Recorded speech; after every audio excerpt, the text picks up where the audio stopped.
Buenas noches con todos. El tema que vamos a abordar el día de hoy corresponde a lo que vendría a ser la epistemología. La epistemología es una disciplina de la filosofía, ¿no? Es una disciplina o rama de la filosofía. Recordemos de que la filosofía tiene diversas ramitas, diversas disciplinas, ¿no? Ya que la filosofía, al ser un saber muy amplio, al ser un saber muy extenso, abarca diversos campos, ¿no? Y uno de esos campos muy importantes es la epistemología.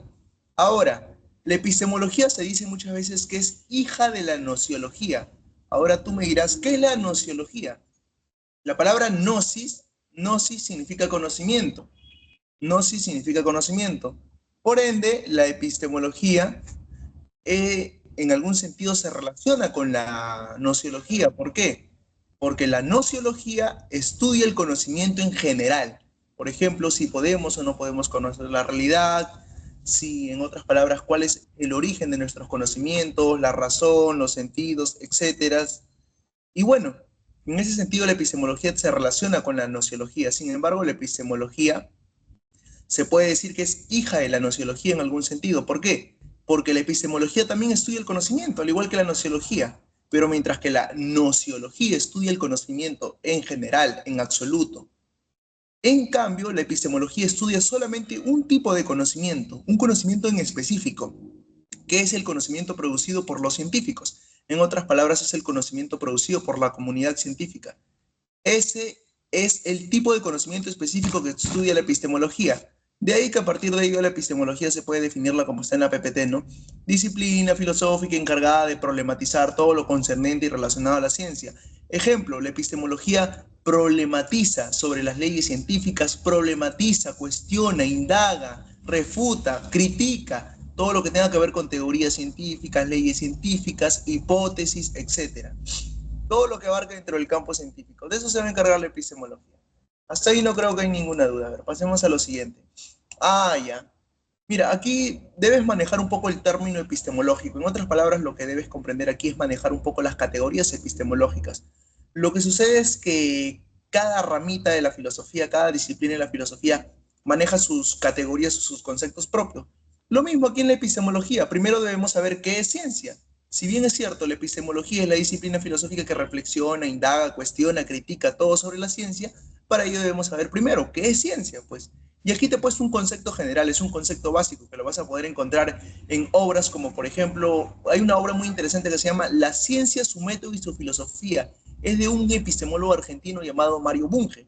Esa podría ser la referencia bibliográfica aquí. ¿Por qué te digo podría ser?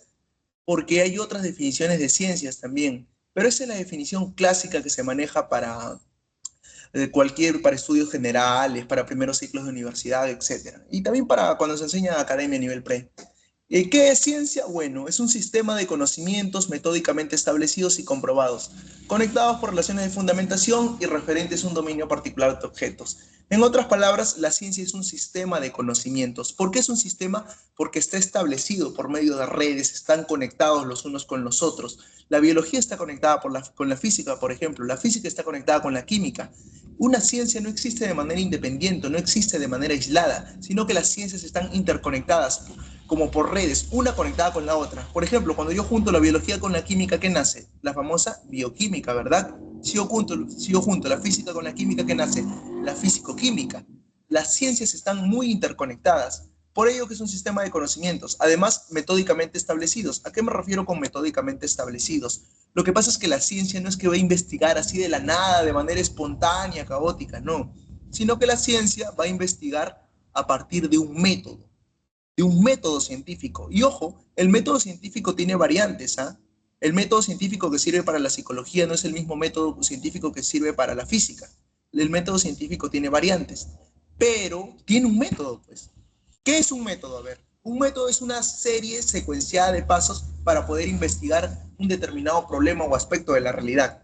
Eso es un método. Por ello que ciencia se le puede definir así, sistema de conocimientos metódicamente establecidos. ¿Comprobados por qué? Porque pueden ser verificados, comprobados mediante qué? Mediante experimentos. Como te dije hace un momento, también están conectados por relaciones de fundamentación. ¿Fundamentación por qué? Porque el conocimiento científico parte de una base firme, parte de cuestiones fundamentadas. En otras palabras, hay un estrato, hay un cimiento. Como están comprobadas, no se pueden refutar así como así, a diferencia de que yo te doy una opinión y tú me das otra opinión. Bueno, eso quedará en el aire, pero en el caso de la ciencia está fundamentada, tiene cimientos firmes, tiene bases firmes. ¿Cuáles son estas bases firmes? Que sus conocimientos están comprobados y aparte están establecidos por medio de un método. Y bueno, referencia de un dominio particular de objetos. ¿Por qué? Porque la ciencia se va a caracterizar por ser selectiva. Por ejemplo, cuando yo te hablo de biología, ¿no? ¿De qué te hablo netamente? De seres vivos. Cuando yo te hablo de química, ¿de qué te hablo? Del estudio de la materia. Cuando yo te hablo de geografía, por ejemplo, del estudio de la descripción y de la comprensión de la Tierra. O sea, cada ciencia apunta a algo en específico. Cuando, por ejemplo, yo te hablo de geometría, todo lo que tenga que ver con la medición de figuras geométricas, ¿verdad? O sea, cada ciencia estudia algo en específico, por ello que refieren a un dominio particular, a un dominio específico de objetos. Bueno, ese es el concepto que tienes que manejar de ciencia. Ahora, ¿qué es una comunidad científica? Bueno, una comunidad científica simple es el grupo, es la organización, es el lugar donde se encuentran los científicos, produciendo ¿qué? Conocimiento científico, de ahí que se puede definir así. Es el grupo de hombres que en actitud científica investigan sobre un aspecto de la realidad. Y a ese producto, a eso que van a desarrollar, sea en cualquier aspecto de la realidad, a ese producto se le conoce como conocimiento científico. Ah, ya. Y bueno, en todo ese proceso, en todo ese camino para poder desarrollar ese conocimiento científico, ha habido un determinado proceso de investigación, han leído mucho, han hecho bastantes experimentos, la comunidad científica, etcétera. A ese proceso se le conoce como investigación científica. Que bueno, como dice aquí, no es aquella investigación realizada por los científicos en cumplimiento de sus funciones.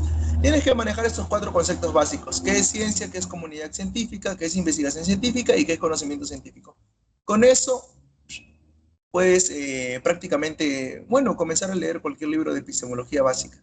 Ahora sí, las ciencias cumplen diversas funciones, pero dentro del ámbito de la epistemología se aborda siempre cuatro funciones básicas. En otras palabras, son cuatro funciones generales. Estas cuatro funciones generales sirven para poder comprender cómo es que actúa la ciencia. En otras palabras, cuál es su funcionalidad, cuál es el criterio específico de la ciencia, el cómo funciona. Recuerda que la ciencia por lo general no se pregunta tanto el por qué algo es, sino se pregunta más que todo el cómo funciona algo, cómo funciona, cómo interactúan estas partículas, etcétera. De ahí, esas funciones básicas de la ciencia son simplemente cuatro. Describe, aplica, predice y aplica. Describe, aplica, predice y aplica. Nada más. Y algo muy sencillito que pues vamos a ir viendo después es que la ciencia siempre, siempre describe. Por ejemplo, si tú agarras un texto de salud, ¿qué vas a poder encontrar, no? Vas a poder encontrar, por ejemplo, imagínate que te vayas al capítulo de célula, ¿ya? La célula es la mínima unidad de todo ser vivo. Además, la célula está compuesta por porciones: pared celular, membrana celular, citoplasma y núcleo, en el caso de la célula vegetal. Además, esta célula presenta determinadas organelas en su citoplasma: la mitocondria, el cloroplasto, el lisosoma, peroxisoma, etcétera. ¿Qué estoy haciendo? Describiendo simplemente las partes de una célula vegetal, nada más. De ahí que la ciencia siempre se va a caracterizar por describir, es una de sus funciones principales. Por ello que mira, ¿qué es lo que dice? ¿Cuándo se da la descripción de la ciencia? La ciencia describe cuando se determinan las propiedades o características de un objeto y se las enumera o enuncia las propiedades de dicho objeto o fenómeno social o natural. En otras palabras, la ciencia no solamente describe objetos, no solamente describe entes de la realidad, sino que también puede describir fenómenos que vemos en la naturaleza. O también recordemos de que hay ciencias sociales, como la sociología, la historia, la economía, que describen hechos sociales que ocurren en la realidad. Muchas veces cuando hacemos referencia a ciencias solamente pensamos en las ciencias naturales, como si tuvieran más peso, pero no dejemos de lado las ciencias sociales. Pero las ciencias se encargan de describir o de describir. Por ejemplo, ¿qué describe la historia? Describe los hechos pasados, ¿no? Los describe tal y como son. En otras palabras, no hay una opinión de por medio, sino describe tal y como se encuentran en los documentos o en los registros que se ha podido encontrar. Bueno, más o menos cuando expliques o puedas, puedas, por así decirlo, mencionar un poco este tema, estas son interrogantes claves. Los interrogativos qué, cómo, cuándo y dónde te van a servir para poder evaluar, para poder encontrar con mayor facilidad la función descriptiva de la ciencia. Por ejemplo, Se responde con descripciones. ¿Qué es el ADN? ¿Cómo se dilatan los metales? ¿Dónde ocurre la fotosíntesis? Todas esas interrogantes, estas preguntas nos orientan para poder describir, por ejemplo, qué es el ADN, qué te dice la ciencia. Es una molécula bicatenaria que se puede establecer por un modelo de la doble hélice, además están unidas por enlaces puente de hidrógeno. ¿Cómo se dilatan los metales? ¿Cómo respondes a esa pregunta científicamente? Describiendo, pues, aplicándole un proceso de calor, el calor hace que sus electrones que tienen se desestabilicen, etc. A ver, ¿dónde ocurre la fotosíntesis? Ya eso, bueno, es sencillo, eso ya es de colegio. ¿No? Ahí vas describiendo el proceso, dónde ocurre la fotosíntesis, ¿no? En las partes verdecitas, en las partes herbáceas de las plantas, no en las partes leñosas, ¿no? Donde en un tejido llamado parénquima clorofiliano, en ese tejido, en un órgano de la célula llamada cloroplasto, y ocurren dos fases, ¿no? La fase luminosa, la fase oscura, y vas describiendo. Si es que agarras un libro de biología, vas a encontrar lo que yo te comento. La ciencia describe, pero la ciencia no solamente se queda en la descripción de los hechos, la ciencia hace algo más. Como la ciencia entiende cómo es que funcionan los hechos, los entes o cualquier fenómeno natural, como entiende el cómo funciona, y entonces en base a ello puede explicar. Y bueno, en base a ello puede explicar. Por ello que otra característica principal de la ciencia es que explica. ¿Cuándo explica? Cuando se determina el porqué de un objeto u hecho. Consiste en determinar las causas o causa de la regularidad o frecuencia en la aparición de un fenómeno natural, hecho social o cosa material. Mira, aquí te he puesto un ejemplo. Ese es un ejemplo deductivo. Ahorita te voy a explicar cuál es la diferencia entre inductivo y deductivo. Mira, yo te digo, todos los planetas del sistema solar giran alrededor del Sol. Júpiter es un planeta del sistema solar. Entonces, ¿qué se puede concluir? Que Júpiter gira alrededor del Sol. Un argumento deductivo parte de algo general a algo particular y llega a una conclusión a partir de ello. Te voy a dar otro ejemplo, a ver qué he dado por mí. Por ejemplo, si yo te digo, mira, partamos de la premisa uno. Si yo te digo en la premisa uno, por ejemplo, todos los presidentes del Perú fueron corruptos. De ahí en la premisa 2 te digo, Fujimori fue presidente del Perú. ¿Qué puedo concluir? Que Fujimori fue corrupto. En otras palabras, estoy explicando algún aspecto de la realidad que social. Ya. Nota, la explicación es considerada el aspecto lógico racional de la ciencia. Además, la explicación científica se efectúa en términos de leyes. Ya, mira. Algo que debemos tener en cuenta aquí es que la explicación que da la ciencia es una explicación basada en argumentos, es una explicación basada bajo una estructura lógica. En otras palabras, para esto tienes que saber lógica y tienes que comprender algunos aspectos básicos de matemáticas, pero básicos. Inferencias, conclusiones, premisas, etcétera. Pero bueno, eso es lo necesario. Ahora, algo muy interesante que hace la ciencia y que, mira, hay un debate, por ejemplo, dicen que no todas las ciencias pueden predecir. Esa es una característica de las ciencias por lo general naturales, no tanto de las ciencias sociales. Ahora te voy a explicar aquí el debate, pero primero leamos qué significa el concepto, la predicción científica. La predicción científica consiste en deducir desde una ley o teoría científica un fenómeno que no ha sido observado aún todavía. En otras palabras, un fenómeno que aún no ha ocurrido, que aún no ha pasado, que aún no ha sucedido. En eso consiste la predicción científica. A ver, te puedo dar un ejemplo propio.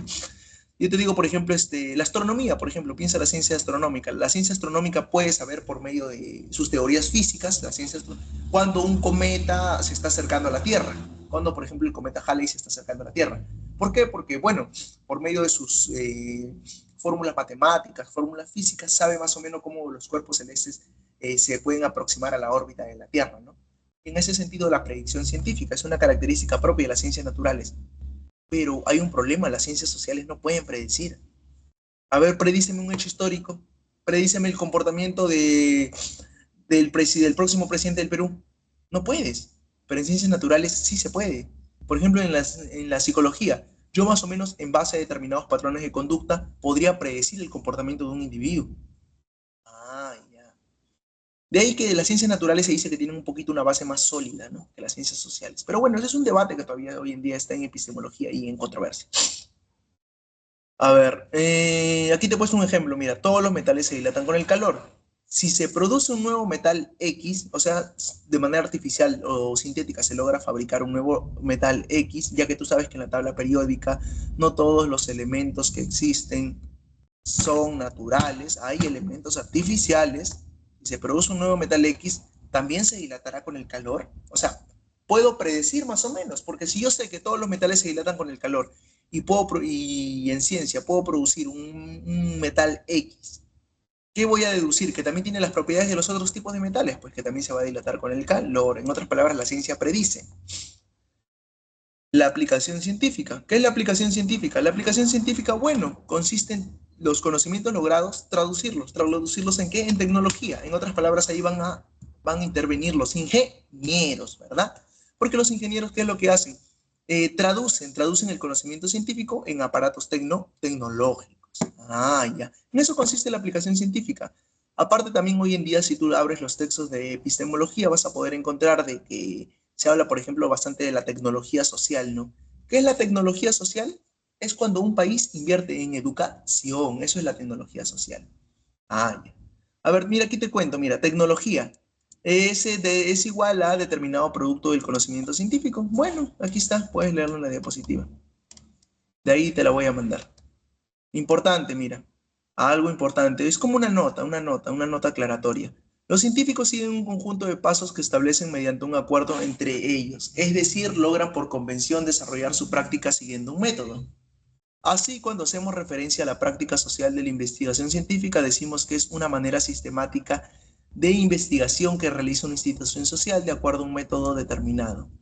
Ah, ya, mira. En otras palabras, ¿qué te está diciendo aquí el texto? Que los científicos no es que actúan de manera espontánea o azarosa, sino que se ponen de acuerdo en convención social. Por algo hay una comunidad científica. En esa comunidad científica se ponen de acuerdo en cómo es que van a actuar, cómo es que van a proceder con determinados experimentos, etcétera. De ahí que no todos los científicos siguen una metodología única, pues investigan de acuerdo a su objeto de estudio, lo que te mencioné hace un momento. Si bien es cierto el método científico es uno solo, el método científico tiene diversas variantes y esas variantes van a ser utilizadas dependiendo a qué campo científico. No es la misma variante que se utiliza para la biología que para la psicología, no es la misma variante que se utiliza para la química que para la economía. Ay. Bueno, ahora sí, veamos el método científico. Y ojo, esta parte de aquí te va a servir para cuando en algún momento hagas tu tesis.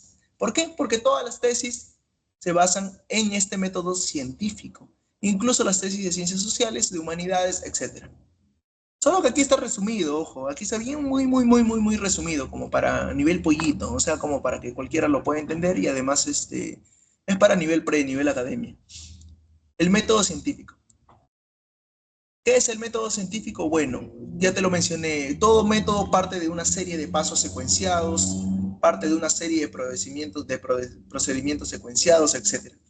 Entonces, ¿qué es el método científico? Un conjunto de procedimientos o pasos con el objeto de elaborar conocimientos científicos mediante la verificación o refutación de hipótesis que permite explicar una regularidad. De repente tal vez no conoces este término. ¿Qué es una regularidad? Una regularidad es un hecho que pasa con frecuencia en la naturaleza, un hecho que podemos ver con frecuencia. Por ejemplo, un hecho que podemos ver con frecuencia en la naturaleza. Aquí en el Perú, por ejemplo, partamos de los conceptos geográficos. ¿Qué pasa aquí en el Perú? Vivimos en un lugar sísmico, ¿verdad? ¿Por qué? Porque el Perú se encuentra en la ubicación conocida como el Cinturón del Fuego del Pacífico. En otras palabras, esta zona es una zona sísmica.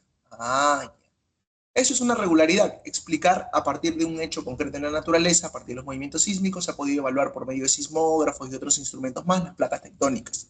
Y en base a ello se ha podido comprobar de que, bueno, estamos en una zona sísmica, ¿no? Por habitar en esta zona llamada el Cinturón del Fuego del Pacífico. Pero bueno, eso es una regularidad, un hecho que ocurre con frecuencia en la naturaleza. Por ejemplo, las estaciones también podría ser un hecho con frecuencia, no todos los años se repiten, pero bueno, a ver. Resumidamente en 4 pasos. Mira, en cuatro pasitos he podido resumir el método científico. En realidad es un método complejo. Creo que ahora cuando los que llevan metodología, el trabajo y la investigación, ahí van a poder apreciar un poco más esto de manera más compleja. Pero bueno, a ver, vamos. La determinación del problema. ¿En qué consiste determinar un problema? Bueno, consiste a partir de un conjunto de conocimientos que tú has investigado, que tú has leído, que te has informado. Ese conjunto de conocimientos que has leído, has informado, revistas, libros, tesis, artículos, monografías, informes, etcétera. Todo lo que hayas leído, revistas, etcétera, todo lo que hayas leído, todo ese conjunto de conocimientos se le conoce como marco teórico. Y bueno, a partir de todo ese conjunto de conocimiento que estás empapado, surge un problema científico, ¿no? Y bueno, ese problema científico, surge un problema científico, pues las leyes o teorías que los científicos poseen muchas veces son incapaces de poder explicar cierta regularidad descubierta. Por ejemplo, hay alguna regularidad, hay un fenómeno en la naturaleza que tal vez de repente está pasando con frecuencia y la ciencia no lo puede descubrir. Pero en base a tus lecturas surge esa inquietud, esa duda, ¿no? Determinas un problema. De ahí que los problemas deben ser selectivos y precisos para que puedan ser investigados. Se hace con la pregunta ¿por qué? En otras palabras, cuando tú quieras determinar un problema científico, ¿qué es lo que debes hacer? Tener tu marco teórico más la delimitación, limitar un problema, encerrar ese problema. En otras palabras, tu problema tiene que ser específico, no va a ser un problema general, grande, ¿no? Sino que marcar, delimitar, encapsular, poco a poco, y bueno, tener en cuenta ello, ¿no? Tu tema tiene que ser algo en específico, que apunte a algo fijo. Ay, mira, aquí te puse un ejemplo, mira. ¿Por qué se percibe un color verde en las hojas de los árboles de limón? Dos, elaboración de la hipótesis. ¿En qué consiste la elaboración de la hipótesis? Bueno, la elaboración de la hipótesis consiste prácticamente en esto. Es una respuesta, pero no es una respuesta que es cierta, en otras palabras, no es una respuesta verdadera, sino es una posible respuesta o tentativa respuesta al problema. Entonces, es una posible respuesta, un aproximado a lo que podría suceder, ¿no? A lo que podría pasar. En otras palabras, una hipótesis es como dice aquí, es la respuesta provisional a un problema científico. ¿Por qué provisional? Porque es una respuesta temporal, es una respuesta que puede refutarse posteriormente, etcétera, en base a tu investigación. O posible respuesta tentativa final. No debe ser una respuesta cualquiera, sino una conjetura posible a extraer consecuencias que puedan ser observables y experimentables. Ahí está, término nuevo. Término nuevo para ti. ¿Qué es una conjetura? A ver, si no sabes qué es una conjetura consiste prácticamente en cuando tú has investigado mucho, has leído mucho, has tenido muchas fuentes de información, puedes elaborar una posible respuesta, pero ¿cómo? A través de una base sólida de conocimientos, a través de un cimiento firme. Eso es más o menos una conjetura. Además, y bueno, esa conjetura en ese sentido puede ser, te puede orientar, te puede guiar a una posible respuesta más verdadera, que se aproxime en otras palabras más a la verdad. Recuerda de que la ciencia nunca alcanza la verdad, simplemente alcanza aproximaciones a la verdad. Porque ya después en la siguiente diapositiva, bueno, en la siguiente parte vamos a ir viendo de que la ciencia cumple características, ¿no? La ciencia no es perfecta, por ejemplo, sino que más bien se va perfeccionando con el tiempo, es perfectible. Pero eso lo vamos a ir viendo después, mira. Ejemplo, de hipótesis, todo árbol de limón posee un pigmento llamado clorofila que es percibido por color verde. Esa es hipótesis, en base al ejemplo que estábamos viendo. Mira. De ahí tenemos el siguiente pasito, que es el paso 3, la deducción de las consecuencias contrastables a partir de la hipótesis. ¿En qué consiste ello? Que a partir de la hipótesis se debe deducir ciertos fenómenos. En otras palabras, mira, si yo he elaborado una hipótesis, ¿qué es lo que debe pasar? Debo intentar comprobar esa hipótesis. Pero bueno, ¿qué pasa si la hipótesis que yo estoy comprobando no se corresponde con, bueno, con el hecho, ¿no? Con el hecho que estoy evaluando, comprobando, verificando. Entonces mi hipótesis está mal. Tengo que refutar esa hipótesis y tengo que replantear, reconfigurar nuevamente la hipótesis. Ah, ya. Pero si mi hipótesis está bien, pues bueno, me va a arrojar un hecho en el cual yo puedo deducir ciertos fenómenos como tales son observables y estos fenómenos tienen que ser observables y experimentables. No siempre van a ser observables los fenómenos, pero al menos sí pueden ser experimentables. Ejemplo, si todo árbol de limón posee el pigmento clorofila que será percibido color verde, entonces si agrego hojas de limón a un frasco de agua caliente, el agua logrará tornar verde. Ah, ya. Mira, muy interesante, ¿no? Muy interesante lo que dice aquí. Está haciendo un experimento, ¿no? Está haciendo un experimento aquí para poder comprobar si su hipótesis, lo que él había planteado, bueno, es verdadera, no es verdadera. Y el último pasito es la contrastación de las consecuencias. ¿A qué te suena la palabra contrastar? La palabra contrastar quiere decir como que refutar, como que poder evaluar con una especie de contraargumento, como una especie de contraejemplo, como una especie de refutación. Bueno, en ese sentido, ¿qué es lo que vas a hacer? Comprobar tu hipótesis, pues el contrastar las consecuencias no significa que la hipótesis sea absolutamente verdadera, sino que es probablemente tal sujeta a una mayor exactitud y por lo tanto a mayor desarrollo, pasa a ser una ley. En otras palabras, si tú compruebas tu hipótesis, ya la has contrastado, ya ha habido una contrastación de las consecuencias, tu hipótesis puede pasar a ser una ley. ¿Una ley qué? Una ley científica. Mira, aquí te he puesto una notita. La diferencia entre ley científica y teoría científica, eso es algo clave que todos deben de saber y conocer. Una ley científica solamente describe, una ley científica describe. En cambio, una teoría científica explica. Esa es la diferencia. La ley describe, la teoría explica. Mira, aquí te lo he puesto sencillito. La ley científica describe lo que sucede con base de experiencia empírica. Ejemplo, la ley de la gravedad, en el caso de la física, las leyes de Mendel, en el caso de la biología, y en el caso de la física y astronomía, nuevamente, las leyes de Newton. Y la teoría científica que explica el por qué sucede algo, ¿no? Ofrece un marco teórico conceptual más amplio. Te comento así como dato. Las leyes, el conjunto de leyes me va a dar origen a una teoría. Ah, ya. De modo que la teoría es algo más amplio, algo más extenso. Ejemplo, teoría de la evolución, la teoría celular, la teoría de la relatividad. Listo. Aquí está lo que te iba a decir. Esto es lo, por así decirlo, la carnecita, lo más importante. ¿Por qué? Porque bueno, aquí vamos a ver las características del conocimiento científico. Todo conocimiento científico tiene características. ¿Y cuáles son esas características? En realidad son una gran cantidad. Yo aquí te he puesto las más principales, las más importantes, las prioritarias, las que tienen que ser tu prioridad porque debes saber si así o conocer. De manera básica, para entrar al tema de epistemología, uno tiene que conocer estas características de la ciencia.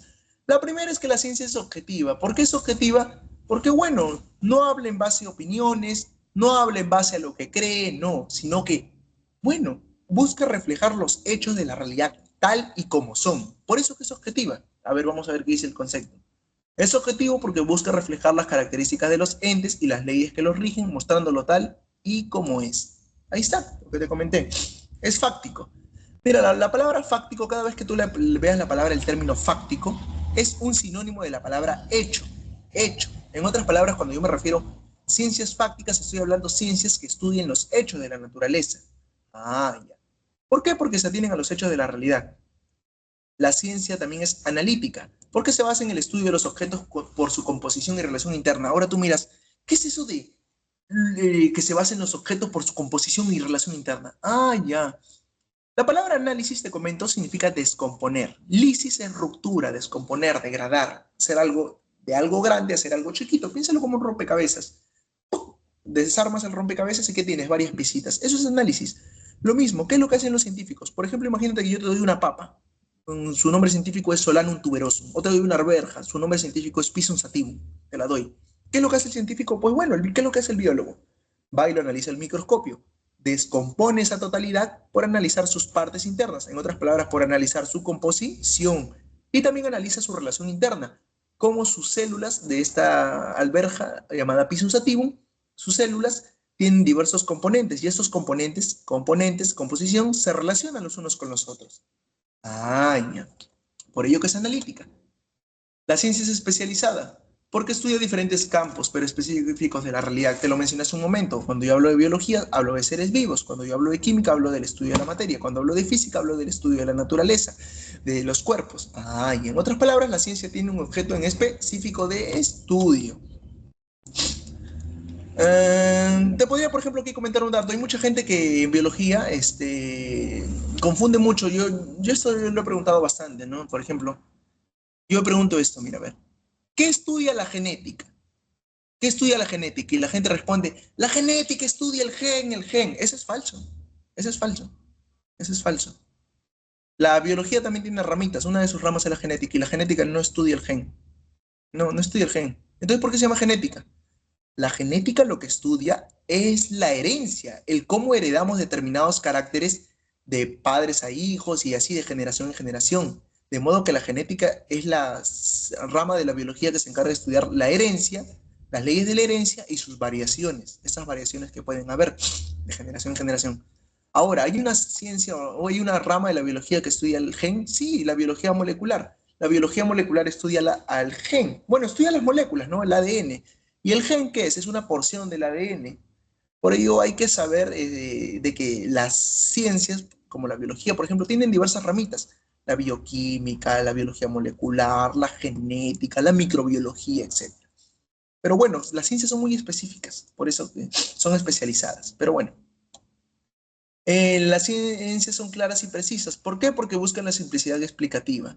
En otras palabras, si tú lees un artículo científico vas a poder entenderlo. ¿Por qué? Porque buscan que sean simples y que se pueda entender al público, ¿no? A pesar de que muchas veces manejan un lenguaje técnico, pero ese lenguaje técnico lo explican con palabras sencillas. La ciencia es comunicable. ¿Por qué? Porque es expresada mediante un lenguaje informativo. Verificable, ¿por qué? Porque sus afirmaciones pueden ser sometidas a pruebas por medio de experimentos. Como lo dije hace un instante, la ciencia prueba, no es que habla de la nada o sustenta algo de la nada, sino que prueba ello. ¿Cómo? En base a experimentos, en base a la experimentación. Por ello que es verificable. Metódico, ¿por qué? Porque utiliza un método científico. ¿Y qué es el método científico? Una serie secuenciada de pasos. Es sistemático, lo había comentado al principio. ¿Por qué? Porque sus conocimientos están interrelacionados unos por otros, unos con otros. Todas las ciencias están interconectadas. De ahí que muchas veces en un trabajo científico, no sé si habrás escuchado, dicen, ¿no?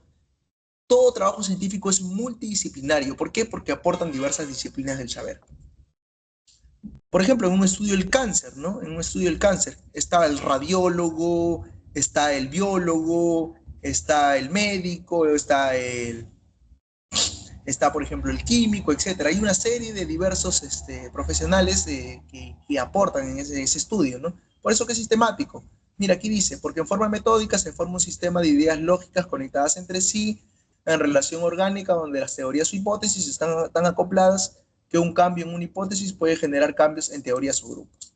Ahí está, el concepto está un poquito más complejo aquí, pero es prácticamente lo que te estoy explicando. Ah, aquí está, mira. Si por ahí en algún momento tu profe o alguien te llegara a preguntar cuáles son las dos características más importantes de la ciencia, son estas dos que te voy a mencionar aquí. Una que es falible y otra que es perfectible. ¿Por qué falible? Por ejemplo, no sé si has escuchado el término cientificismo en algún momento. ¿Qué es un cientificista? Así como hay personas que creen que Dios es la verdad absoluta, que la religión y todo lo que le diga su pastor es prácticamente una verdad incuestionable y hacen una especie de dogma a la iglesia. Lo mismo, por ejemplo, hay personas que hacen una especie de dogma a un partido político, lo vuelven como su Dios, al líder político, ya. Lo mismo, hay científicos que como están tan metidos en la ciencia, hacen y ven de la ciencia un Dios. En otras palabras, creen que la ciencia puede resolverlo todo. Y las cosas que no puede resolver la ciencia, la va a resolver más adelante. Ah, ya. A eso se le conoce como cientificistas. A eso se les conoce como cientificistas. Pero los cientificistas han olvidado dos características muy importantes de la ciencia. Es falible y perfectible. Falible, ¿por qué? Porque la ciencia está sujeta a error, a ser refutable. En otras palabras, recuerda que la ciencia está hecha por seres humanos. ¿Y los seres humanos somos perfectos o imperfectos? Somos imperfectos. Entonces, ¿qué vamos a producir? Conocimiento también imperfecto, pues. Y ese conocimiento, por más que pareciera que fuera perfecto, no lo es. ¿Se aproxima a la verdad? Sí, pero no es la verdad. Ah, ya. Por ello que la ciencia es falible. Otro datito más, tú mismo has visto de que, por ejemplo, la ciencia, bueno, con el pasar del tiempo hay muchas teorías científicas que se han ido modificando, reconfigurando, ¿no? Por ello que la ciencia es falible, también es perfectible, porque se corrige con el tiempo, se perfecciona logrando de esa manera ser más exacta frente a la realidad. Ejemplo, la teoría cuántica fue reemplazada por la teoría atómica, ¿no? Por ejemplo, el modelo geocéntrico de la Tierra fue reemplazado por el modelo heliocéntrico que aportó Nicolás Copérnico. La ciencia se va perfeccionando con el tiempo. Hay teorías que se van desplazando, dejando de lado, y hay teorías que, bueno, se van aceptando porque explican mejor la realidad, se aproximan más a la verdad. Otro ejemplo para que me entiendas es la teoría del flogisto. En la antigüedad se hablaba de una especie o sustancia llamada flogisto, pero hoy en día se sabe que, bueno, esa teoría fue reemplazada por la teoría de la combustión del oxígeno en química. Pero bueno, listo, para ir culminando, ya eso es lo último ya para no aburrirte, la clasificación de las ciencias. La ciencia tiene dos formas de clasificarse. Estas dos formas de clasificarse de la ciencia, una es según su objeto de estudio y según la función que realizan. Recuerda, hay dos formas de clasificar a la ciencia. Una según su objeto de estudio y la otra según su función que realizan. Acuérdate de esta. ¿Cuántas formas de clasificarse tiene la ciencia? Dos. ¿Según qué? Objeto de estudio, según la función que realizan. Según objeto de estudio, según la función que realizan. Facilito, mira. Según su objeto de estudio tenemos a las ciencias formales y a las ciencias fácticas. Según su objeto de estudio, ciencias formales, ciencias fácticas, se dividen en dos. Formales solamente hay dos, matemáticas y lógicas. Y en el caso de las ciencias fácticas, te dije que la palabra fáctico significaba ciencias de hecho. Ahí tenemos a todas las ciencias naturales y ciencias sociales. La biología, la química, la física, la historia, la geografía, arqueología, lingüística, sociología, economía, etc. Ahora, aquí sí es un poquito más detallado, mira. La ciencia también se puede clasificar según la funcionalidad que van a realizar, que van a ejercer. Y bueno, en ese sentido se clasifican en dos tipos de ciencias, las ciencias teóricas y las ciencias prácticas. Pero a las ciencias teóricas también muchas veces se les llama ciencias formales y bueno, no, disculpa. En el caso de las ciencias teóricas, en las ciencias teóricas muchas veces abarcan lo que son las ciencias formales y fácticas. En otras palabras, todo lo que ya mencioné aquí abarcan las ciencias teóricas. Todo lo que mencioné aquí abarcan las ciencias teóricas. Todo lo que mencioné aquí abarcan las ciencias teóricas. En cambio, en las ciencias prácticas son las ciencias que prácticamente se van a caracterizar porque utilizan tecnología de por medio. Las ciencias prácticas utilizan la aplicación del conocimiento científico. En ese sentido, como utilizan la aplicación del conocimiento científico, van a utilizar tecnología de por medio. Aquí tenemos, por ejemplo, las ingenierías. Por ejemplo, la medicina, ¿qué es? La medicina es una mezcla de biología, más química, más física, ¿no? La contabilidad también, que es una mezcla de economía, una mezcla de geografía, etcétera. La bibliotecología, la administración, la obstetricia. Las ciencias prácticas utilizan herramientas tecnológicas, utilizan tecnología científica. Y bueno, en ese sentido, por eso se les caracteriza como ciencias prácticas. Y listo. Eso es todo la clase del día de hoy. Bueno, eso es prácticamente todo lo que tendría que enseñar. ¿Hasta ahí alguna duda? ¿O todo claro?